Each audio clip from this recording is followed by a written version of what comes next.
আল্লাহর পয়গম্বর বলেন ইল্লাল গারকাদ ফাইন্নাহু মিন শাজারিল ইয়াহুদ। পয়গম্বর বলেন একটা গাছ আছে আল্লাহর জমিনের ভিতরে, ওই গাছটা শুধু ইহুদিদের কাছ কথা বলবে না, ওই গাছটা হলো একটা কাঁটাদার বৃক্ষ, ঝাউ গাছের মতো খুব ডালাপালা ছড়ায়, বট গাছের মতো ছড়িয়ে যায়, একেবারে নিচ থেকে নিয়ে ডালাপালা ছড়ায়। কাঁটাদার বৃক্ষ, এই বৃক্ষের পিছনে যদি কোনো ইহুদি পলায়া যায়, এই গাছটার হাদিসের ভাষায় এই গাছটার নাম হলো গরকাদ। গরকাদ গাছ না কেন? আল্লাহর পয়গম্বর বলেন ফাইন্নাহু মিন শাজারিল ইয়াহুদ, এটা হলো ইহুদিদের গাছ, অর্থাৎ এই গাছটা ইহুদিরা লালন করে, রোপণ করে এবং এই গাছের তারা ভক্তি শ্রদ্ধা করে। এই জন্য গাছটা তাদেরকে সাময়িকভাবে কিছু উপকার করবে। মাগা আল্লাহর যত গাছ আছে আর যত পাথর আছে, যদিও কথা বলতে পারে না, সেদিন বেশি দূরে নয় যেদিন গাছের পিছনে পলাইয়া এবং পাথরের পিছনে আত্মগোপন করেও ওই ইহুদিদের বাচ্চারা কেউ পলাইতে পারবে না, একটু বাঁচতে পারবে না। সময় আসতেছে, খেলা শুরু হয়ে গেছে। কথা বলেন ঠিক না ঠিক? অতএব কারণে মুসলমানদের ভয় পাওয়ার কোনো কারণ নাই, হামাসের পিছু হটার কোনো কারণ নাই। আল্লাহর নুসরত ওখানেই আসে যেখানে মুসলমানদের পিঠ দেওয়ালে ঠেকে যায়। কথা বলেন ঠিক না ঠিক? যেখানে মুসলমানদের পিঠ দেওয়ালে ঠেকে যায় আল্লাহর নুসরত সেখান থেকে শুরু হয়। হামাস যখন থেকে নিয়ে ইহুদিদের সাথে একেবারে দেওয়ালে পিঠ ঠেকে যাবে, মনে করবেন, মনে রাখবেন যে তখন থেকে আল্লাহর নুসরত এমন ভাবে নাজিল হবে যে দেখবেন দাঁড়ায় রয়েছে ইহুদির বাচ্চারা, কোত্থেকে জানি কে আইসা ওদের কল্লাগুলি কাটতেছে, আর টপ টপ করে মাকাল ফলের মতো দেহ থেকে ওদের মাথাগুলি জমিনে ঝরে পড়বে। সেই সময় আসতেছে। কথা বলেন ঠিক না ঠিক? এই ঘোষণা কার? জোরে বলেন, ঘোষণা কার? আল্লাহ রাব্বুল আলামিন বলছেন ইউরিদুনা ইউতফিউ নূরাল্লাহি বিআফওয়াহিহিম, ওরা আল্লাহর আলোকে মুখের ফুৎকার দ্বারা নিভাই দিতে চায়। ওয়া ইয়াবাল্লাহু ইল্লা ইউতিম্মা নূরাহু ওয়ালাউ কারিহাল কাফিরুন। রব্বুল আলামিন বলেন আল্লাহ চায় আল্লাহর আলোকে পূর্ণতা দিতে, যদিও কাফেররা চায় না। মাগার ওরা পারবে না আল্লাহর আলোকে নিভাইতে।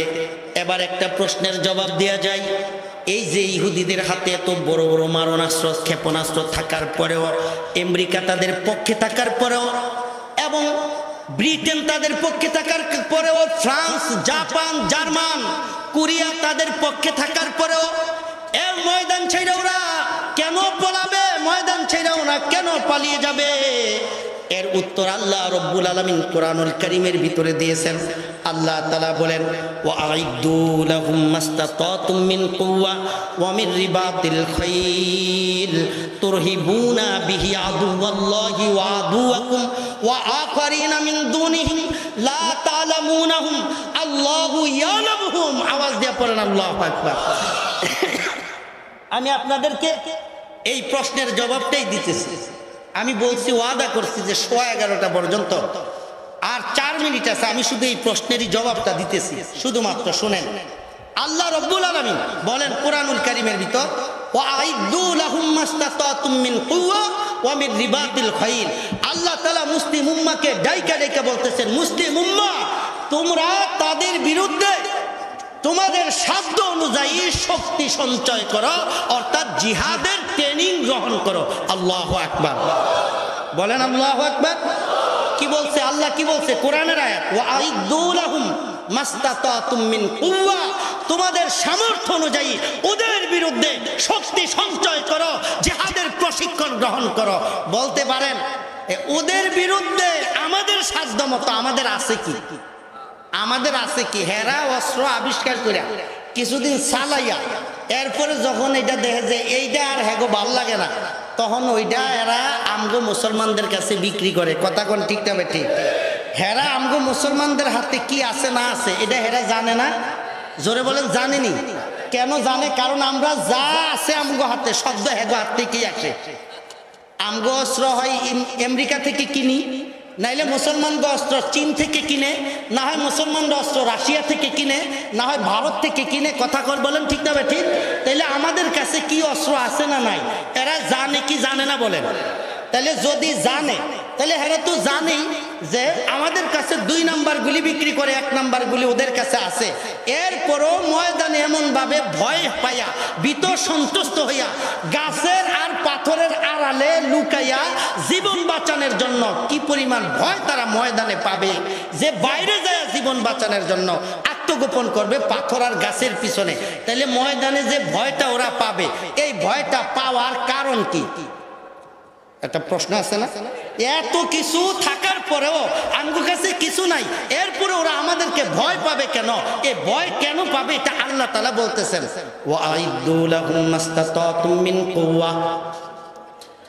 মুসলিম সৈনিকেরা, মুসলিম উম্মতেরা, তোমরা তোমাদের সামর্থ্য অনুযায়ী যুদ্ধের প্রস্তুতি গ্রহণ করো, তোমরা তোমাদের সামর্থ্য অনুযায়ী জিহাদের প্রশিক্ষণ গ্রহণ করো। কি লাভ হবে? আমাদের সামর্থ্য আছে কতটুকু, আর আমরা শক্তি সঞ্চয় করব কতটুকু? আল্লাহ তাআলা বলেন নমির রিবাতিল খাইল, তোমরা কিছু ঘোড়াও লালন পালন করো, ঘোড়ার প্রশিক্ষণও নেও, ঘোড়ার আস্তাবল তৈরি করো। কি লাভ হবে?